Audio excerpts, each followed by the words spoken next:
What if I told you that the hardest data to collect is actually your secret weapon for explosive growth? Stick around because the data that you're ignoring might be the key to unlocking the growth you're looking for and solving the problems that your marketing and sales teams are facing. Let's jump in. Hey everyone, I'm Dan Saavedra, and this is day 42 of 90 of the 90-day YouTube sprint on signal analytics. And today we're going to be talking about why the toughest data to gather is actually the most valuable for B2B businesses. And we're going to relate it all back to what you're doing today and how you can take this data and this info back to your organization and make significant impact on your revenue. So let's get into this. We're going to start with a quick story about how this came up, a meeting we had with a client, and why this was the highlight of, or the top takeaway that we pulled from this interaction. So we had a client we've been working with for a while, and we were analyzing different demographics, firmographics, behavior, conversion rates, financial metrics, like we do with our signal analytics process. And no matter how we were slicing it, the data just wasn't telling us what we need. There was no clear way forward, and that happens sometimes. And so what we ended up looking into and discussing with the client is when they can actually tell whether or not someone is going to convert. And this is ignoring all data points that we had collected, ignoring all the conversion rate info that they know in their head, but just talking to the team and understanding when they perceived whether or not something was likely to happen, whether or not they thought the deal was going to move forward. And so what we uncovered is something that seems pretty obvious looking back, right? But it's something that now when we look through our other clients, they haven't been doing either.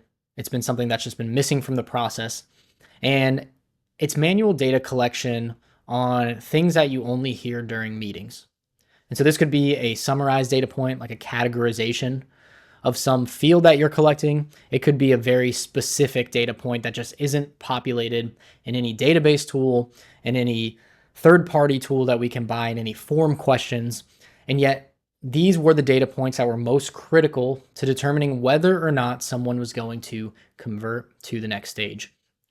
And so coming away from this meeting, then enacting that as a solution, making sure that reps and account managers and everyone else were collecting these data points manually actually led to some really, really good results and finally allowed us to grow their revenue like we expected, even though the existing data points didn't tell us the whole story. And so we're going to dive deeper into this. And you might be thinking, what data are we actually talking about here, right? You said manual data points with in conversations with prospects or customers, right? And so what we're talking about is manually collected data or automated from transcripts that the prospect tells you with their own words. Still might be a little bit vague. If we're going to narrow that down further, it's going to be specific data points that we define, that we look for when talking to customers, or that we look for when we're transcribing meetings with tools, so that we can put them as a very clean data point into our CRM and then do our entire signal analysis that we've been talking about on all the other videos. And so if we get deeper into this, these are the actual signals that you should care about. Why are these manual data points the signals you should care about? Because three main things: they form your messaging, they indicate when people are ready to move to the next step, and they give you additional product or service ideas. Without these manual data points, you are not going to do as good of a job at 1, 2, or 3. It's just a fact of the matter. You have to listen to your prospect and to your clients and understand trends and asks that they are coming up with. Now, obviously, you have to take everything with a grain of salt. Make sure you do your research across clients. You're not just jumping into every request from every single client, right? But you should be able to collect these data points and then use them as an analysis, or use them in an analysis at a future standpoint, so that you can understand where the trends are. You don't just take the data point and act on it. You take the data point from different customers, different prospects, you aggregate them, you do your breakdowns, you understand which data points are indicating highly converting prospects or customers, right? And so you collect the data first, then you analyze. We're not just acting on these manual data points that we're collecting immediately, right? So I just want to call that out there. But these three things are what will happen if you can collect these manual data points. You'll get better messaging. You'll understand at scale what messaging is resonating, what problems people are facing. You'll know that people are actually ready to move to the next step rather than just using basic demographic and firmographic fits and then page views and other types of behaviors. You're having words from prospects that show whether or not they're likely to convert. And even if you're not collecting this data right now, if you're a salesperson or a customer success person, whatever your position may be, you probably recognize these trends already.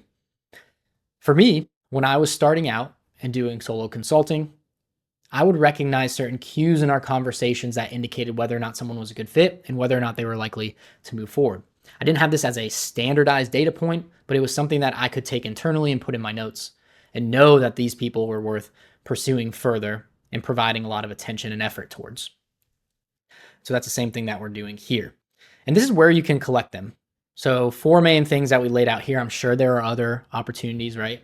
You have prospect conversations, account manager meetings, onboarding sessions, and support calls, right? So these prospect conversations, they can be formal calls. They can be actual meetings that you had. They can be face-to-face type conversations at in-person events.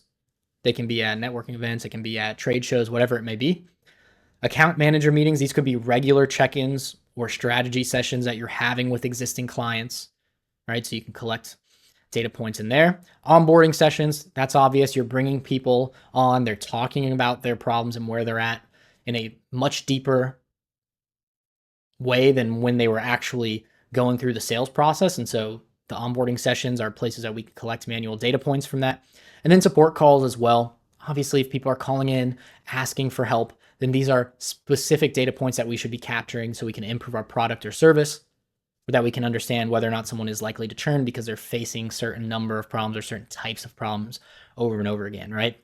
So a lot of people focus on these support calls and what type of requests are coming through because you can automate a lot of that support. But some of these other ones we don't see as often. There are tools out there that do this in an automated fashion, kind of. It's always better if you can get people to actually manually collect them. And the reason for that is because it makes your team more cognizant of these triggers as well. And so it makes them pay more attention to look for these specific things when they're interacting. Automated tools can sometimes get these things wrong or take transcriptions out of context. And for us, we see better results overall when the team is paying attention to this as well, and it's not just an automated capture. And so examples of data points that you can collect: 1, pain points.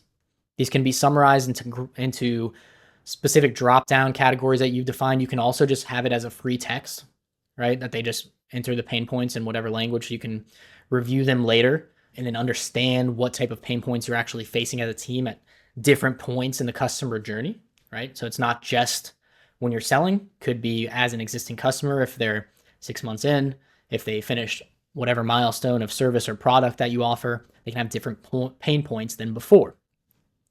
2 is current solutions and tools they use. Know your third-party tools that you buy data from will not tell you a 100% accurate view of the solutions and tools that they use. They're just not reliable, right? You might get some tools in their stack, but it's impossible to tell everything that they're using. And so you could actually get a much better idea of what your current customers look like from a tech stack, from a solution standpoint, vendors, whatever it may be. 3, personal goals. This is not something that someone's usually going to share on a form, especially as a prospect. It's something that they're going to uncover and unveil while they're talking to another human being. And so personal goals could be another one where you can collect this data point manually and then see a very significant trend on specific personal goals that match across all your prospects who convert. 4 is business goals. These, again, are something that might not be shared via a form. People might guess or lie about them on pre-meeting forms. For example, they might just put out a budget or a revenue target, but in reality, that's not something that they actually researched and made sure was true in their own organization, or they just didn't feel comfortable sharing that, and so they put in a random answer.